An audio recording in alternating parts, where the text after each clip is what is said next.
Simula tayo dito sa video 1. Nag-umpisa kasi yan dito sa 9, ano yun, and 9:30 para makita natin yung kasiyahan ng kabilang table at yung grupo ni Aura. Well, basically, hindi naman sila magkagalit eh. Kumbaga magkakakilala yung kasama ni Aura at yung guy na involved. So, if you can see, ito si Aura, yung nasa cruiser. At saka ito yung guy na naka-gray. So, nung nakikita nyo, hinuhubad ng guy yung, yung pants niya. Kasi yun ang request ni Aura. Hindi nagsimula yung issue. Walang issue na hipuan. Nagsimula yung issue dahil itong guy na naka-gray gusto magpa-picture dito sa kay Aura. Pero ang sabi kasi ni Aura, in order na makapagpa-picture, kailangan muna ng magubad ng pants ng guy. So, as you can see, wala nang tugtog dyan. Nagsasayawan na lang sila. Nagkakatuwaan na lang dito sa video 1 na footage. So, ayan, tingnan nyo na mangyayari na kitang-kita dito sa video na magkakaibigan itong yung grupo ni Aura at saka itong guy na naka-gray, naka-yellow at saka naka-black. Ayan yung guy.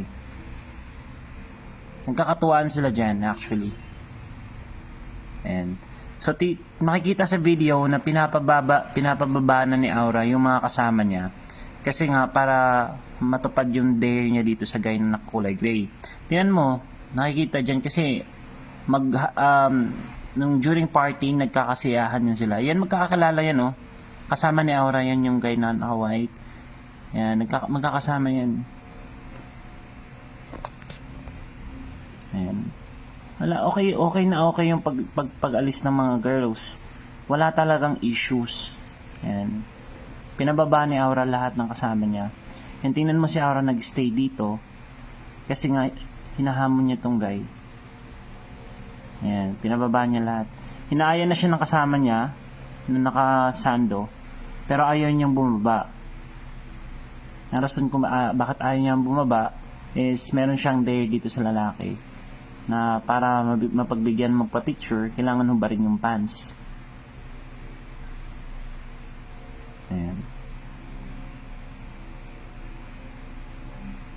So, nagsimula sa mas maganda sa 9 at until dito sa oras na to. Yan. Nilapitan ng guy yung si Aura. Kaso nga lang, ang sabi ni Aura dito na may siya, na babad trip na siya kasi hindi pa naghubad ng pants yung guy. Actually, lahat ng kasama dito pinababa na. Yung kung napapansin nyo, and magkakasama yan sila. 5 yan sila na grupo. Ngayon, pinasaran ni Aura yung pinto. Ayaw niyang paalisin itong grupo na to hanggat hindi naghuhubad ng pants tong guy. Ayan. Ayan, nagkakaasaran pa yan sila dyan. Actually, biruan lang yun eh. Kaso nga lang sineryoso ni Aura. Kasi yun yung dare niya dun sa guy. Ayan. As you can see, dyan na nagkaroon ng confrontation. Ito sila banda. Yan, ito banda yan. Yan, dyan na yung parang gusto niya pahubarin. Ang problema, hindi inubad ng guy. Ang ginawa is, instead na yung short, yung t-shirt yung hinubad. Makikita naman dyan eh. Na t-shirt yung hinubad. Ayan. Nakahubad na yung guy dyan. Ayun, nakahubad na. Kung napapansin, tinutulak ni Aura. Ayan, nakahubad na. Ngayon, yung bouncer namin, since bawal maghubad sa loob, sisitahin niya tong guy. Ayan, sisitahin niya yung guy. Ayan. Para may better picture tayo, punta tayo ng video 2. Babalik lang tayo dito sa video 1 mamaya. Punta tayo sa video 2. Para makita natin yung pinaka close up sa pangyayari na yun. Doon na tayo sa nagubad na yung guy, no? Forward natin dito. Forward natin kung saan na nagubad yung guy. Yan, pinapababa lahat ng ano yun.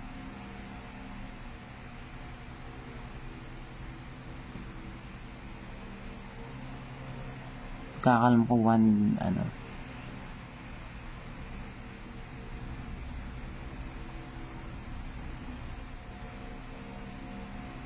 Pinahubad ng, ayun, actually okay sila ni Aura at saka yung guy. Masama lang loob ni Aura at gawa nga ng hindi na pagbigyan. As you can see, ayan. As you can see, nag-uusap sila dyan. May nag-holding hands pa nga sila eh. Sana yung ano, footage na yan. Ayan, nakalabas na yung mga kasama niya eh.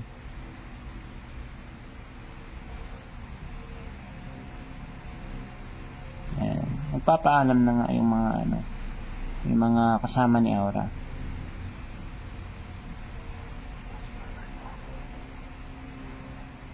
Ayan, nilapitan niya, inakbayan niya. Ayaw magpakbay ni Aura. Kasi actually nung during party masaya naman sila eh. Gusto niya lang talagang pahubarin yung guy. Kaso ayaw ng guy. Ayan. Oh, masaya pa sila oh, nakangiti pa nga si Aura oh. Ayan oh. Ayan oh, pinasara niya yung pinto. Ayan. Okay nga sila eh. Nag-aan pa nga sila oh, nag-holdingas pa nga sila. Nagkukulitan lang yun sila.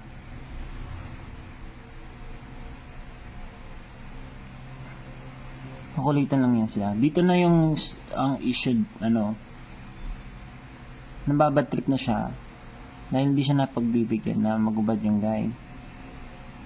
Tapos sinasabi ng mga nasa paligid niya, magubad ka na kasi pre para makauwi na tayo. Yan. So as you can see dito, hinubad ng guy yung t-shirt niya.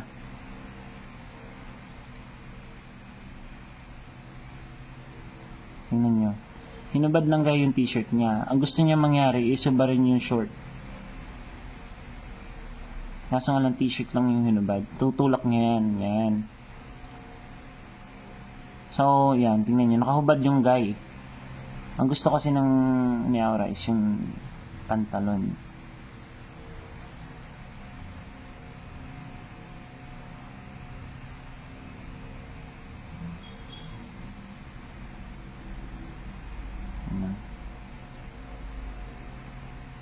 Sinita siya ng bouncer namin eh. Dito na magsisimula yung komosyon dito sa loob. Nung papaalis na yung mga lalaki. So balik tayo sa video 1. Pero teka, play muna natin dito. Yan, hinihatak na ni Aura yan. Tingnan yung crosser. Hinahatak na ni Aura yan yung guy. Makikita naman dyan sa video kung paano hinatak ng guy. Ayan, nagkaroon sila ng rambulan dyan. Ngayon, punta tayo sa video 1.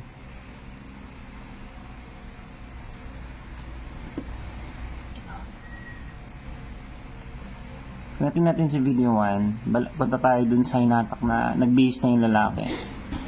I believe dito banda yun.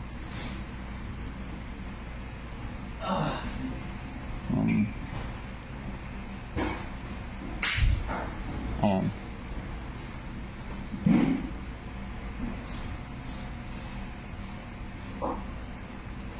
Ayan. Nakaubad yung lalaki dyan, di ba? Ayan. Sinita ng bouncer namin. Ulitin ko lang to make sure. Ayan. Ibinalik ng guy yung damit niya. I-close up mo, pre. Balik ng guy yung damit niya.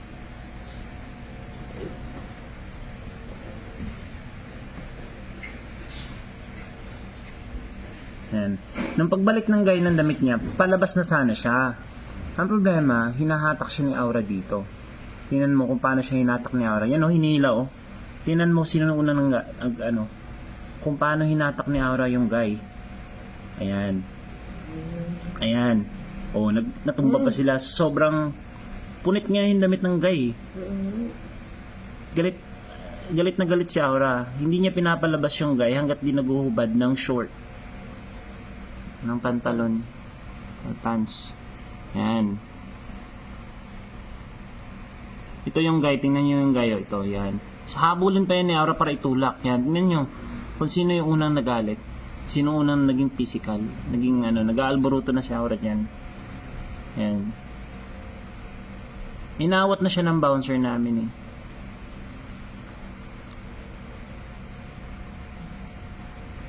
So dito parang nagtatawanan pa si yung guy, hindi pa inaano kasi nga akala na ano, pero naiinis na rin yung guy kay Aura kasi na masyado na physical yan. Tutulak pa yan ulit.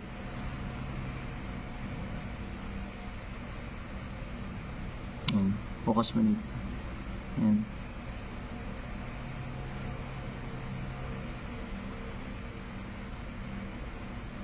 Tutulak pa yan ulit.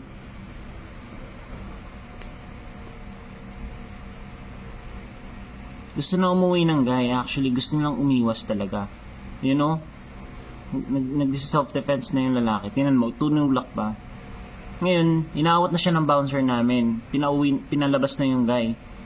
Itong mga bouncer namin, nag-responde agad para mapigilan. So, dito na tayo sa video 3. Dito sa video 3, makikita natin na ano, dito na tayo banda kasi palabas na yan sila eh. Forward natin.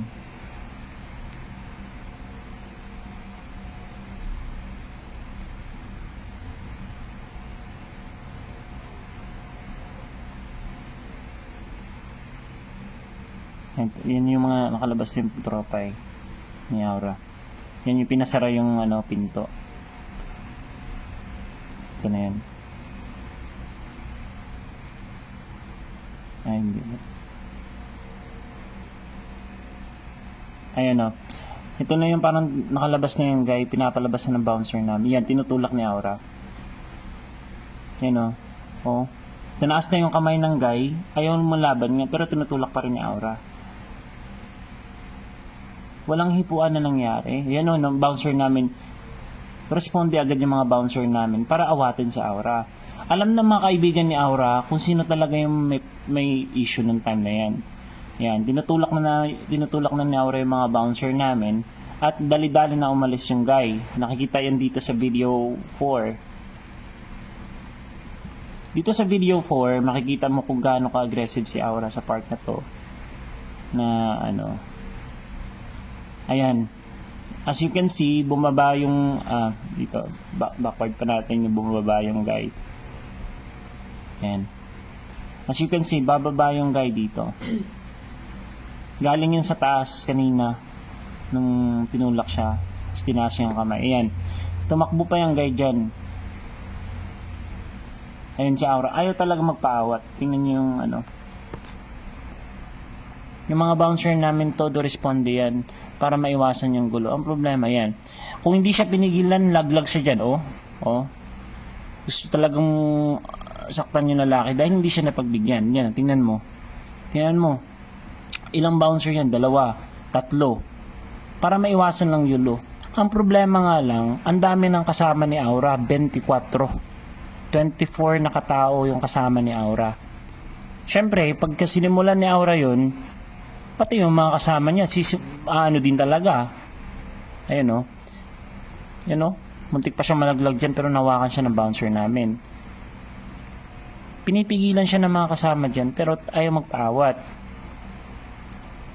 So, titingnan natin dito sa bandang entrance. Makikita natin dito kung gaano ka-aggressive si Aura. Ito na yung video 5. Itong video 5, makikita natin dito na ano, hindi ano lang to, glimpse lang to na parang napalabas na. Ayan na ito.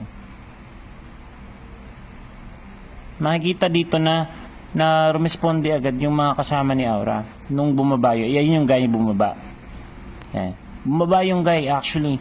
Kawawa nga yung guy kasi punit-punit yung damit. Ayan. Ayan, bumaba na yung guy. Para umiwas lang sa gulo. Yan o.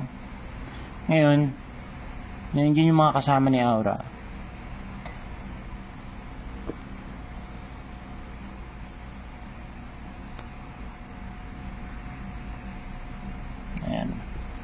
So, ang dami niyang mga kasamang lalaki si Aura.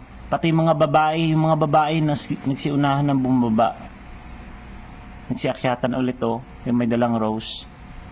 Ayan. Nagsiakyatan ulit.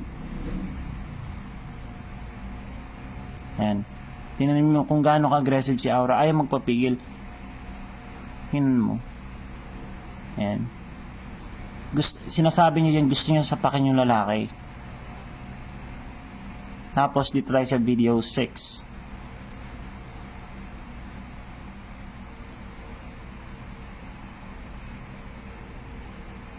Balikan natin kung saan umalis yung ano namin.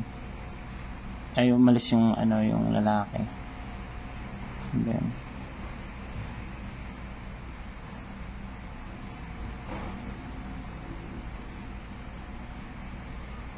yung babaeng ano na dito eh. Umakyat, may dalang rose. Ayan yun. Ayan yung guy. Tama. Ayan yung naka-gray na guy na lumabas na sa premises namin. Ayan, lumabas na. Mamadali nga siya kasi nga ayaw ng gulo. Tapos magsisiakyatan yan. Sabi ng guy dun sa labas na awatin si Aura. Kaya yung mga guy nagsipasukan sa loob. Awatin si Aura kasi ano, ayaw magpaawat. So makikita natin dyan na kung gaano siya ka-aggressive. Ayan, mga bouncer yan na nag-response agad. Nag-responde agad para maiwasan yung gulo. Kaso nga lang sobrang dami ng kasama ni Aura. At gusto niya talagang sapakin yung guy sa labas. So, o yan o, tinan mo kung gaano ka violent si Aura dyan. So, balik tayo dito sa last part. Simula nang umalis yung guy sa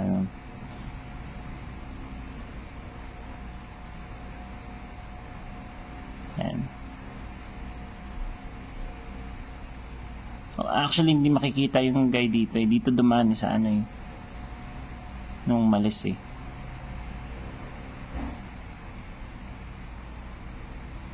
Ayan. Mga 1:45 ata. Ayan o. Si Aura. Yan o.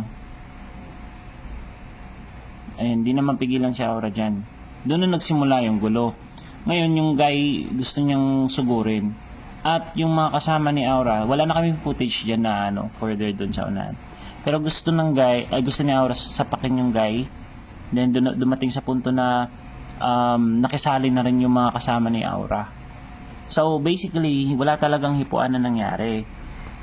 Kasi kapag dating sa hipuan, masyado kaming sensitive dyan, masyado kaming hands-on. As you can inquire, you can also go to the police station ng SAIS dito sa poblasyon kung gaano kami ka hands-on pagdating sa mga ganyang issue.